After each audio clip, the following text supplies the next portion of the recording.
अस्सलाम वालेकुम dear students, welcome to the smart education YouTube channel. तो MDCAT ECAT series में आज सेकंड चैप्टर का जो मॉक टेस्ट लिया गया था ऑनलाइन क्लासेस का, हम उसको सॉल्व करते हैं। जो मोस्ट रिपीटेड क्वेश्चंस हैं, ऑलमोस्ट ये वो क्वेश्चंस हैं जो पूछे गए हैं प्रीवियस एग्ज़ाम्स के अंदर, एम डी केट हो या ई केट का एग्ज़ाम्स हो, तो उनमें ये सारे के सारे क्वेश्चंस पूछे गए हैं। फर्स्ट क्वेश्चन था कि who propose the planetary atomic model. जो प्लेनेटरी एटॉमिक मॉडल था वो किसने प्रपोज किया था? डाल्टन या थॉमसन या रदरफोर्ड या बोअर? तो option number C is a correct. Dalton atomic model जो था वो जस्ट हमें ये बता रहा था कि जो एक एटम है वो एक इंडिविजिबल पार्टिकल्स का बना हुआ है। थॉमसन एटॉमिक मॉडल ने हमें ये बताया था कि जो एटम का शेप होता है वो स्फेरिकल होता है। तो रदरफोर्ड ने ये बताया था कि एटॉमिक मॉडल को इन्होंने एक प्लेनेट एटॉमिक मॉडल का नाम दिया जाता था कि जो इलेक्ट्रॉन्स रिवॉल्व करते हैं अराउंड द न्यूक्लियस, वो एक सोलर प्लेनेट के जैसे क्या करते हैं कि इलेक्ट्रॉन्स रिवॉल्व करते हैं। According to the Bohr's atomic model, electrons जो रिवॉल्व करते हैं वो इन किस में करते हैं? तो इलेक्ट्रॉन्स रिवॉल्व करते हैं एक सर्कुलर ऑर्बिट्स के अंदर इलेक्ट्रॉन्स रिवॉल्व करता है। तो ये option number B is correct जवाब होगा। उसके बाद which atomic model explain the line spectrum of the hydrogens. तो जो लाइन स्पेक्ट्रम ऑफ हाइड्रोजन को एक्सप्लेन किया था वो भी नील बोअर एटॉमिक मॉडल ने ही एक्सप्लेन किया था कि हाइड्रोजन्स की जो सीरीज़ ऑफ हाइड्रोजन स्पेक्ट्रम में 5 सीरीज़ हैं, लाइमन, बाल्मर या पीफेंस या जो ब्रैकेट सीरीज़ हैं, तो ये बोअर एटॉमिक मॉडल में इनका कॉन्सेप्ट है कि जो एनर्जी इमिशंस होती है या जो एनर्जी एब्जॉर्प्शंस होती है वो एक क्वांटा फॉर्म में एनर्जी इमिट्स होती है। एमसीक्यू नंबर 4 है which experiments lead to the discovery of the nucleus. तो ये जो गोल्ड फाइल एक्सपेरिमेंट्स था, इस एक्सपेरिमेंट्स के अंदर इन्होंने जो ये ऑप्शन नंबर बी है गोल्ड फाइल एक्सपेरिमेंट्स, इसमें न्यूक्लियस की डिस्कवरी हुई थी। रदरफोर्ड का एटॉमिक मॉडल है जिसने एक एक्सपेरिमेंट्स किया था गोल्ड फाइल के ऊपर और डिस्कवरी ऑफ द न्यूक्लियस इन्होंने बताई थी। एमसीक्यू नंबर 5 कि in Thomson atomic model atom is describe as a, क्या वो सॉलिड स्फीयर होता है या प्लम पुडिंग मॉडल? तो आंसर बी जो है वो बिल्कुल करेक्ट जवाब। प्लम पुडिंग एटॉमिक मॉडल हम इसको कहते हैं, जो थॉमसन एटॉमिक मॉडल दिया था। ये प्रीवियस में काफ़ी बार क्वेश्चन पूछा गया है। उसके बाद सब एटॉमिक पार्टिकल्स में से कुछ एमसीक्यूज के सब एटॉमिक पार्टिकल्स में हु डिस्कवर द इलेक्ट्रॉन्स। तो इलेक्ट्रॉन्स को डिस्कवर किया था जे थॉमसन ने। रदरफोर्ड ने इसको डिस्कवर किया, जो डिस्कवरी ऑफ न्यूक्लियस है। जेम्स चेडविक ने न्यूट्रॉन को डिस्कवर किया था। मिलिकन ने चार्ज ऑफ द इलेक्ट्रॉन्स बताई थी। तो option number C is correct जवाब होगा। उसके बाद the mass of neutron is जो हमारे पास approximately is equal to the, तो ये किसके बराबर होता है? क्या इलेक्ट्रॉन के बराबर होता है, प्रोटॉन के या फोटॉन्स के या पॉजिट्रॉन्स के? तो option number B is a correct. जितना प्रोटॉन का मास होता है उससे थोड़ा सा ज़्यादा मास होता है इसका न्यूट्रॉन का, ऑलमोस्ट क्या होता है कि बराबर मास रखता है। उसके बाद जो नेक्स्ट एमसीक्यूज है कि which particle has the no charge. तो न्यूट्रॉन के ऊपर कोई भी चार्ज नहीं है क्योंकि प्रोटॉन के ऊपर +1, इलेक्ट्रॉन्स के ऊपर -1, अल्फा पार्टिकल्स के +2 चार्ज होती है। MCQ number 9 the relative mass of in electrons. तो ये mass option number B is a correct. Almost इसका जो रिलेटिव मास होता है 1/1836 एमयू, तो यहाँ पे 1840 है। तो option number B is a correct. Which sub atomic particles determine the identity of an elements.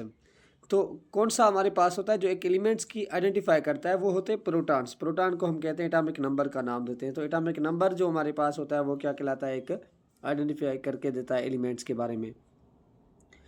Quantum number से काफ़ी ज़्यादा क्वेश्चंस पूछे गए हैं प्रीवियस में, तो इसके कुछ एमसीक्यूज हमने रखे कि principal quantum number N represent करता है किसको?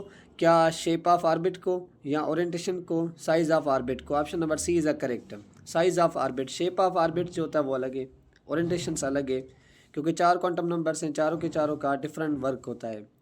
अजिमुथल क्वांटम नंबर जो होता है वो एल डिटरमाइन करता है किसको? ये ओरिएंटेशंस जो हमारे पास शेप ऑफ ऑर्बिटल्स होते हैं इनको क्या करता है कि ये डिटरमाइन करता है। अजिमुथल क्वांटम नंबर जो होता है, सबसे में क्वेश्चन पूछा गया था कि इलेक्ट्रॉनिक कॉन्फ़िगरेशंस में क्वेश्चन है कि the electronic configurations of oxygen atomic number 8। तो एटॉमिक नंबर 8 होता है तो उसकी इलेक्ट्रॉनिक कॉन्फ़िगरेशंस होती है 1s2, उसके बाद ये 2s2 उसके बाद क्या होता है कि 2p4 इलेक्ट्रॉनिक कॉन्फ़िगरेशन से इसकी हो जाएगी। Option number A is a correct जवाब। उसके बाद जो हमारे पास है कि which element has the configurations neon 3s2।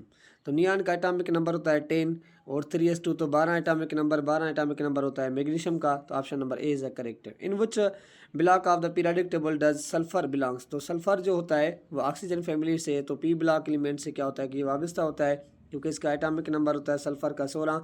तो आखिरी इलेक्ट्रॉन्स जो है वो फिल होता है 3 इसमें पी में। उसके बाद how many electrons can occupy the 3d सब शेल्स। तो 3d सब शेल्स में कितने इलेक्ट्रॉन्स जो होते हैं वो ऑक्यूपाई करते हैं। तो यहाँ पे ऑप्शंस जो हमारे पास होगा C option is a correct, क्योंकि डी में हमेशा 10 इलेक्ट्रॉन्स होते हैं, तो इस वजह से 10 इलेक्ट्रॉन्स क्या होंगे कि इसमें फिल होंगे। उसके बाद क्या है कि जो नेक्स्ट एमसीक्यूज था वो चार the following has the half filled P orbitals. तो नाइट्रोजन का जो होता है ना वो हाफ फिल्ड होता है, क्योंकि इसके एटॉमिक नंबर है 7। आप इसके इलेक्ट्रॉनिक कॉन्फ़िगरेशंस करें 1s2, उसके बाद ये 2s2, उसके बाद 2p क्या होता है 3 होता है। तो p में 3 इलेक्ट्रॉन्स हैं, तो इस वजह से वो हाफ फिल्ड होता है। एक इलेक्ट्रॉन्स, ये दूसरा, ये तीसरा इलेक्ट्रॉन्स, तो ये हाफ फिल्ड इलेक्ट्रॉनिक कॉन्फ़िगरेशंस रखता है। आइसोटोप्स में कुछ एमसीक्यूज हैं कि atom with the same atomic number but different mass number is called the isotopes. आप उसको नाम देंगे आइसोटोप्स का।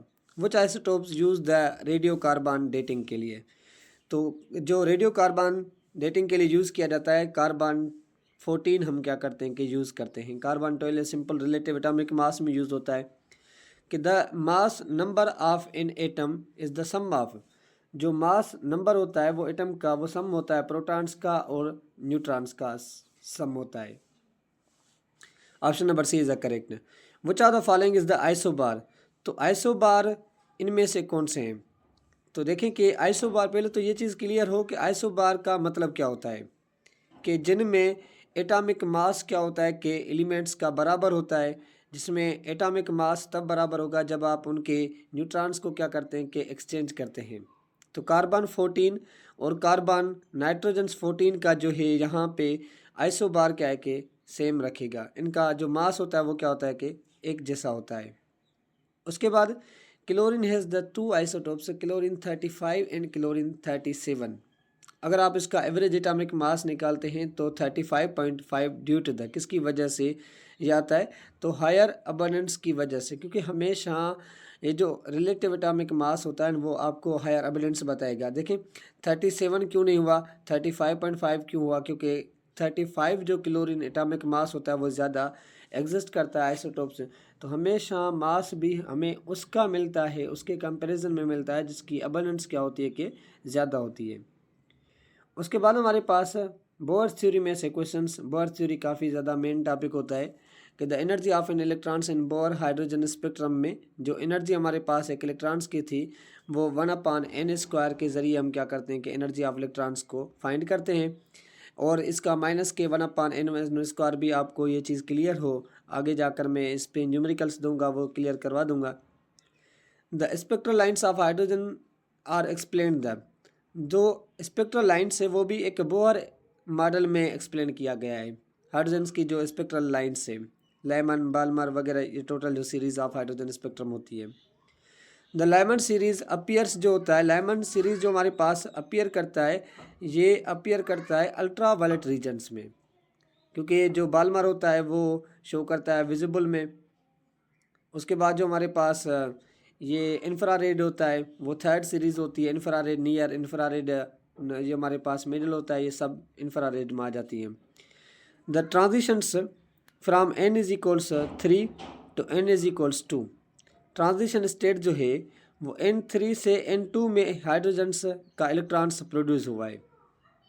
तो इसमें बताएं कि ये कौन सी सीरीज़ होगी, तो लेमन सीरीज़ होगी या पेस्टन सीरीज़ होगी या बाल्मर सीरीज़ होगी। तो अगर हमारे पास n इज इक्वल्स यहाँ पे फ्राम n इज इक्वल 3 से आया इलेक्ट्रॉन्स n इज इक्वल्स 2 में, तो बाल्मर सीरीज़ होगी। क्योंकि अगर n इज इक्वल्स 1 में आता है तो लेमन कहलाता, अगर n इज इक्वल्स 3 कहता, क्योंकि 3 से 2 में आया है। आप ऐसे समझे ना, ये शेल जो है first shell, second shell, third shell, अब थर्ड शेल से सेकंड में आ रहा है तो उस वक्त बाल्मर सीरीज़ कहलाती है। उसके बाद energy of electrons increase with move. जैसे जैसे n का नंबर इंक्रीज होता है तो यहाँ पे क्या होता है कि nucleus away from the nucleus, जैसे जैसे न्यूक्लियस से आप दूर जाएंगे तो एनर्जी ऑफ इलेक्ट्रॉन्स क्या होती है कि इंक्रीज हो जाती है। आयोनाइजेशन एनर्जी एंड इलेक्ट्रोनेगेटिव में से क्वेश्चन है कि ionization energy increase across the periods due to the increase nuclear charge. तो न्यूक्लियर चार्ज की वजह से क्या होता है कि आयोनाइजेशन एनर्जी इंक्रीज होती है। जो शील्डिंग इफेक्ट होता है उसकी वजह से भी हमारे पास क्या होता है कि डिक्रीज होती है। तो जो ऑप्शन नंबर डी है बोथ बी एंड सी, तो डिक्रीज शील्डिंग इफेक्ट्स की वजह से भी, न्यूक्लियर चार्ज की वजह से भी आयोनाइजेशन एनर्जी क्या होती है कि increase. Which elements the highest ionization energy. तो हाईएस्ट जो नोबल गैसेज होते हैं ना, क्योंकि आयोनाइजेशन एनर्जी का मतलब होता है the energy require which remove electron from the outermost shell. अगर कोई एटम जो इलेक्ट्रॉन्स रिमूव ही नहीं करेगा, जिसका ऑक्टेट पूरा होगा, तो उसके आईपी का वैल्यू भी काफ़ी ज़्यादा होता है। तो नोबल गैसेज का सबसे ज़्यादा, तो हीलियम का सबसे ज़्यादा आयोनाइजेशन एनर्जी एग्जिस्ट करता है।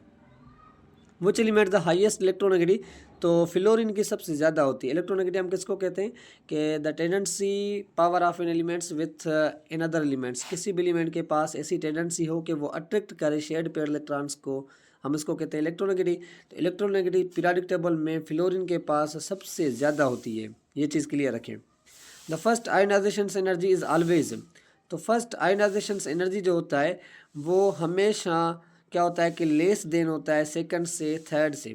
थर्ड आयोनाइजेशन एनर्जी जो होती है वो सबसे ज़्यादा ग्रेटर होती है, ये भी चीज़ क्लियर हो। Which factors affect ionization energy, तो वो, तो which factor affect on the ionization energy. तो आयोनाइजेशन एनर्जी एटॉमिक साइज के साथ इन्वर्सली प्रोपोर्शनल, न्यूक्लियर चार्ज के साथ डायरेक्टली प्रोपोर्शनल, शील्डिंग इफेक्ट के साथ इन्वर्सली प्रोपोर्शनल। तो D is correct answer, all of this यहाँ पे क्या होगा कि जवाब होगा। अगर हम बात करें wave particle duality of the electrons में से भी क्वेश्चंस पूछे जाते हैं। श्रोडिंगर या जो हमारे पास डी ब्रोगली हाइपोथेसिस का कॉन्सेप्ट था, who propose the wave nature of electrons. तो वेव नेचर ऑफ इलेक्ट्रॉन्स जो है वो डी ब्रोगली ने अपने हाइपोथेसिस में एक्सप्लेन किया था। The equations is lambda is equal to the H upon M V is related to the, तो ये डी ब्रोगली हाइपोथेसिस के साथ क्या होती है कि रिलेटेड होती है इक्वेशंस, जो आप वेवलेंथ क्या होते हैं कि यहाँ से फाइंड आउट करते हैं। Which phenomena support the wave nature of electrons, तो वो कौन सी फिनोमिना होती है जो सपोर्ट करती है वेव नेचर ऑफ इलेक्ट्रॉन्स को, वो होती है डायफ्रैक्शंस फिनोमिना, जिसके हिसाब से हम क्या करते हैं कि इसको यूज़ करते हैं। The uncertainty principle was proposed by, तो ये जो अनसर्टेनिटी था ये हाइजनबर्ग ने बताया था। हाइजनबर्ग अनसर्टेनिटी प्रिंसिपल हम इसको कहते हैं। According to the Heisenberg it impossible to know simultaneously, क्या कि एक ही टाइम आप पोजीशंस और मोमेंटम जो होता है वो आप इलेक्ट्रॉन्स का नहीं बता सकते। एक ही टाइम आप ये नहीं बता सकते कि मतलब मैं आपसे पूछूं आप क्या कर रहे हैं और कहाँ पे हैं, तो एक चीज़ एक जगह पे तो आप एक बताएंगे ना, मैं कहाँ पे हूँ या मैं किस स्पीड में जा रहा हूँ। तो एक ही टाइम में इलेक्ट्रॉन्स की स्पीड और उसकी स्पेस पोजीशंस ये तो नहीं बता सकते। उसके बाद हमारे पास क्या है कि periodic trends in atomic structures में कौन से, कि the across period atomic size क्या होता है, डिक्रीज होता है हमेशा। टॉप टू बॉटम में इंक्रीज, लेफ्ट से राइट क्या होता है, डिक्रीज होता है। Down the group ionization energy जो होती है वो डिक्रीज होती है हमेशा। Ionization energy from left to right increase, top to bottom में डिक्रीज होती है। The elements with the highest electron affinity, वो है क्लोरीन का सबसे ज़्यादा। वैसे फ्लोरीन का होना चाहिए लेकिन यहाँ पे एक्सेप्शनल केस होता है तो क्लोरीन की ज़्यादा होती है। Option number B is a correct. The atomic number of an elements is equal to the, atomic number जो होता है वो प्रोटॉन्स के बराबर होता है। तो यहाँ पे इलेक्ट्रॉन्स भी होता है, प्रोटॉन्स भी होता है, क्योंकि किसी भी न्यूट्रल एटम के अंदर जितने प्रोटॉन्स उतने ही क्या होते हैं कि इलेक्ट्रॉन्स भी मौजूद होते हैं। In transitions metals which electrons inter which orbits, तो ट्रांजिशंस मेटल्स जो होता है वो इलेक्ट्रॉन्स इंटर करता है विच ऑर्बिट्स में। तो ट्रांजिशंस मेटल्स में हमेशा डी ऑर्बिटल्स क्या होता है, तो option number C is correct जवाब हो जाएगा। उसके बाद हमारे पास नेक्स्ट है कि which of the following is the isoelectronic with neon, मतलब कि वो एलिमेंट्स जिसकी नियान के साथ सेम इलेक्ट्रॉन्स मौजूद हो। नियान के अंदर जो इलेक्ट्रॉन्स होते हैं वो 10 होते हैं, तो यहाँ पे फ्लोरीन के भी 10 है। फ्लोरीन नेगेटिव क्योंकि 9 है, एक गेन किया तो 10। ऑक्सीजन ने लास्ट में होते 8, 2 गेन किए तो हमारे पास 10 हो गए, मतलब सेम है। उसके बाद सोडियम में 11 होते, एक इलेक्ट्रॉन लॉस किया तो 10, तो ऑल ऑफ दीज क्या होगा कि करेक्ट होगा। Which rule state the electrons fill orbitals singly before pairings, तो वो कौन सा रूल था, वो हुंड्स रूल था जिसने ये बताया था। पाली एक्सक्लूजन्स रूल जो होता है वो यही बताता है कि no two electrons can have the same four quantum numbers, अभी एमडीकेट्स में ये पूछा गया था। The maximum number of electrons in the nth orbits 4 shell में, तो मैक्सिमम 4 के अंदर जो इलेक्ट्रॉन्स होते हैं वो 32, क्योंकि 2n स्क्वायर के हिसाब से आप बताएंगे। तो n का स्क्वायर 4 का स्क्वायर 16, 2 16 ज़ा 32 इलेक्ट्रॉन्स यहाँ पे क्या होते हैं कि एग्जिस्ट करते हैं। And the last MCQs the S block elements of the valence electrons जो होते हैं वो एस ऑर्बिट के अंदर क्या करते हैं कि एग्जिस्ट करते हैं। तो ये था एटॉमिक स्ट्रक्चर के हिसाब से मोस्ट रिपीटेड क्वेश्चंस जो हमने आपको बताए।